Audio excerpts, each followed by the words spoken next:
Let's dive deep into this big LGBTQ story of 2024.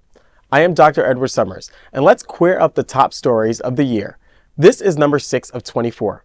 Nazarene theologian Reverend Thomas Jay Oord faces trial for LGBTQ affirmation. This story was broadcast on August 5th on Queer God Squad. The Reverend Thomas Jay Oord, a renowned theologian and ordained elder in the Church of the Nazarene, faced a church trial on July 25th in Boise, Idaho. Before this, Reverend Selden Kelley lost his credentials last year after contributing an essay to the book edited by Oord. Kelley, which called for more dialogue on LGBTQ issues within the church, Oord has publicly defended his stance through his book, My Defense, responding to charges that fully affirm LGBTQ people. Can we expect religious institutions, especially churches, to be more inclusive anytime soon? Let's have a look. Is the Sunshine Cathedral perspective. Nazarene theologian Reverend Thomas Jay Oord faces trial for LGBTQ plus affirmation. The Reverend Thomas Jay Oord, a renowned theologian and ordained elder in the Church of the Nazarene, faced a church trial on July 25th in Boise, Idaho. The trial stemmed from the allegations that Oord promoted doctrines contrary to the denomination's teachings and engaged in conduct unbecoming of a minister by advocating for LGBTQ affirmation. Reverend Oord stands accused of teaching beliefs that conflict with the Church of the Nazarene's stance on same-sex relationships, which holds that, and I quote, "the practice of same-sex sexual intimacy is contrary to God's will," end quote. He has also co-authored a book titled Why the Church of Nazarene Should Be Fully LGBTQ plus Affirming. It was published last year. This trial follows a similar case involving the Reverend Selden Kelley, who lost his credentials last year after contributing an essay to the same book edited by Oord.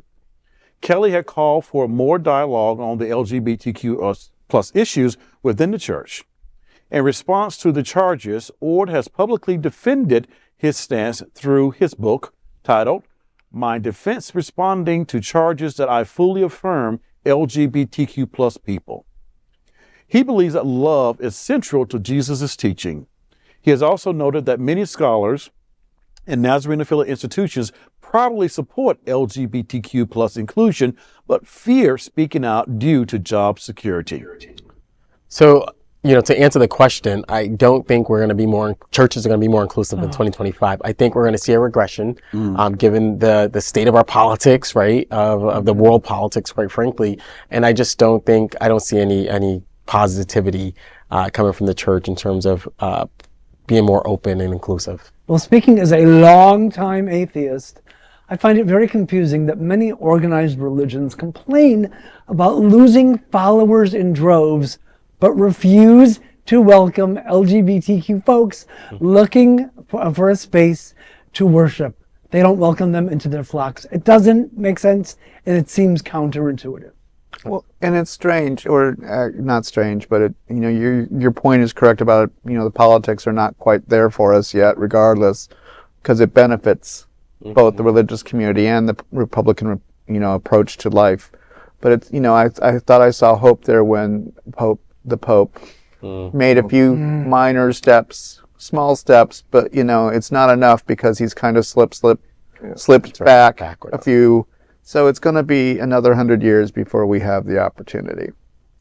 Well, let's hope things don't fall back as far as we may fear. I know we're very privileged here in the greater Fort Lauderdale, Miami area to have a lot of gay-friendly, affirming churches.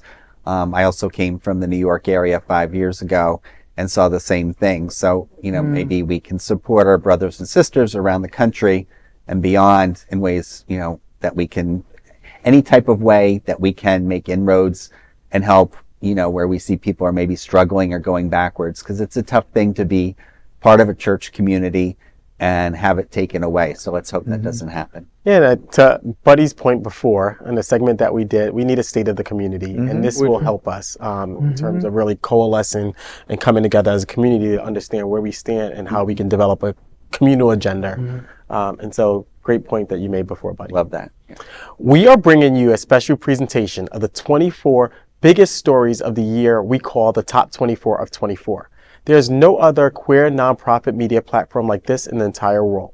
Support our LGBTQ stories by subscribing and sharing Queer News Tonight.